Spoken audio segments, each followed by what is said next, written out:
Lee Strobel, it's incredibly exciting as always to get to connect with you. This time about the Case for Miracles film, which is hitting theaters in December. This is huge. You have looked at so many supernatural topics in recent years. Why did you Yeah. want to take the Case for Miracles to the big screen? Well, especially at Christmas. Christmas is a great miracle and it's mind-boggling, the incarnation and so forth. And a lot of people who are spiritually curious become more curious around Christmas because all of this activity in the culture focused on December the 25th and they begin to wonder, what is this really all about? What does it really mean? And so forth. So I think that people are more spiritually open this time of year. And I think it's a perfect time to do a film that looks at the credibility that God is still in the miracle business today.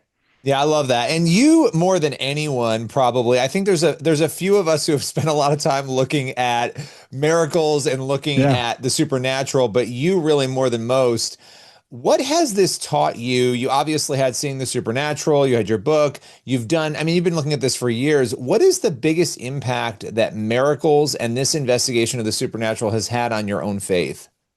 It's deepened my faith. It's enlarged my faith. When the Bible talks about God being the same yesterday, today, and forever, the fact he's still doing miracles today in ways where we've got solid medical documentation, where we have multiple incredible eyewitnesses with no motive to deceive, where we have no natural explanation that makes any sense whatsoever. And it takes place in the context of prayer, where we have those four conditions met. I think it's logical and rational to conclude that God has intervened supernaturally. And when that happens, you're just in awe. You're just in awe. I remember sitting down, I've sat down personally with a couple of the people whose stories we tell in the movie and in the book, and gotten to know them. And to hear them many years later talk about the miracle moment and to hear the awe in their voice and just have them look off and relive it's so inspiring to me.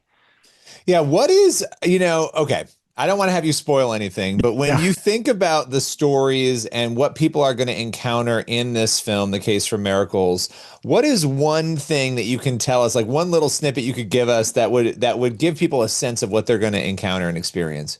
Well, my favorite miracle involves a woman named Barbara. Um, Barbara was stricken with multiple sclerosis as a teenager, deteriorated very quickly. We've got medical records all documenting her case, to the point where several years later she's in hospice. She's on her deathbed, curled up like a pretzel, rigid.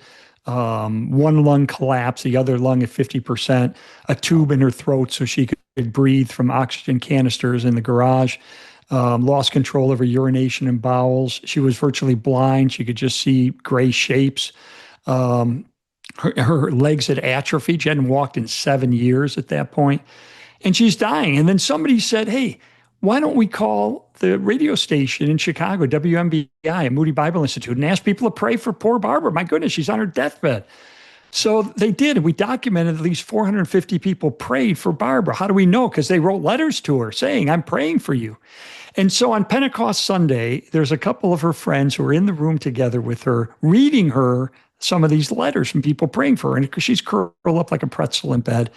And she hears from the corner of the room where nobody was, the voice of God saying, "My child, get up and walk." And she rips the tube from her throat and she says, "I don't know what you're going to think about this, but God just told me to get up and walk. Go find my parents. I want them to be here." So they run out to get her parents. But I actually interviewed Barbara, and Barbara said, I said, she jumped out of bed. I said, "What's the first thing you noticed?" She said, "Lee, the first thing I noticed, my feet were flat in the floor. My feet hadn't been flat for years. They were rigidly extended. And then my hands came uncurled. My fingertips were touching my wrists. And then she said, she laughed. She said, "The third thing I noticed, I could see." She said, "You'd think that'd be the first thing I'd notice as my vision was back, but I could see." She was 100% instantaneously healed of all of the effects of multiple sclerosis.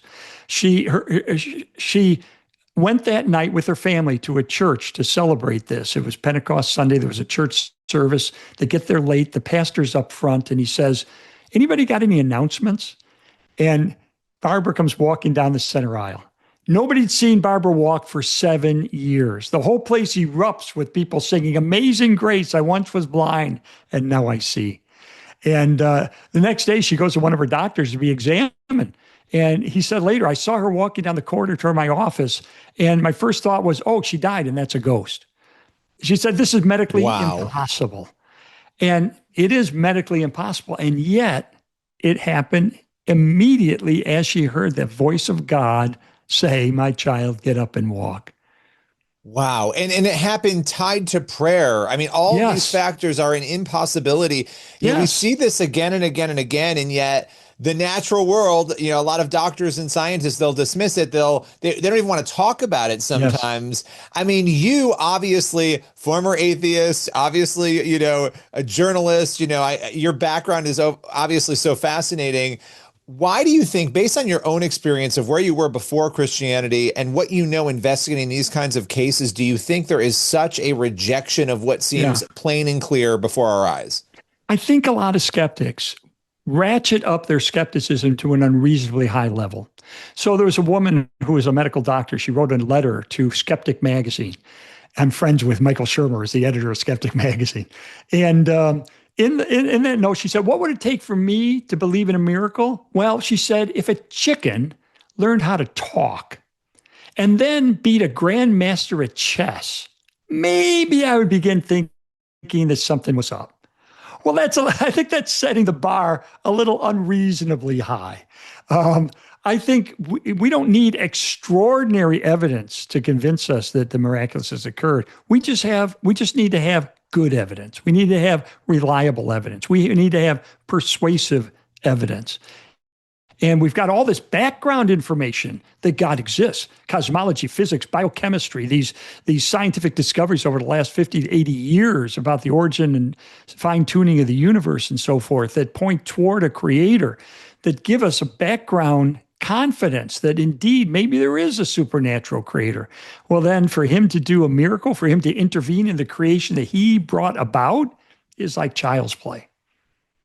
Yeah, it's really it is, and it racks your brain as you sort of try to look at it and understand, why in the world would people reject what is right before them? But I think you Yeah. just gave some good understanding of how that does happen, because when you've decided that you're not going to believe, that no matter what anybody says, Yeah. you're going to reject it, then you've already it's almost like a miracle in itself that you can Yeah. look at all this evidence and walk away and say, no, You it's not true. In a sense, they're ruling out the miraculous at the outset. Miracles are impossible. Now, give me your evidence for miracles. Well, Right. that's not a reasonable way to do an investigation. No, I mean, and I've experienced this too, and I've seen it, and it is really wild to watch. At the end of the day, when people are done watching the case for miracles, what do you want them thinking and feeling? Well, with Christmas especially coming up, I want them to think about that miracle. The film ends. We actually made it artificially snow. We filmed it in the middle of summer in Arizona, and there's a bar on the corner of this college town where we were, and the people are looking out the window, and we had a whole contraption making it snow, which was freaking them out. but Christmas is coming up, and I want them. I hope that their mind shifts from, yes, miracles are not only possible, we have good evidence that they have happened and they continue to happen. And what about this miracle of Christmas? What about this incarnation? What about God coming into this world? The infinite becoming finite, the immaterial spirit becoming physical. This incredible miracle that happened. Could it be true? Might it be true? And my prayer is that people this Christmas will put their trust in that child who grew up to die on a cross to pay the penalty we deserve for the sins that we've committed, so he could offer forgiveness and eternal life as a free gift of his grace. I love that. Where can people go if they want to grab tickets for December to watch this film in theaters?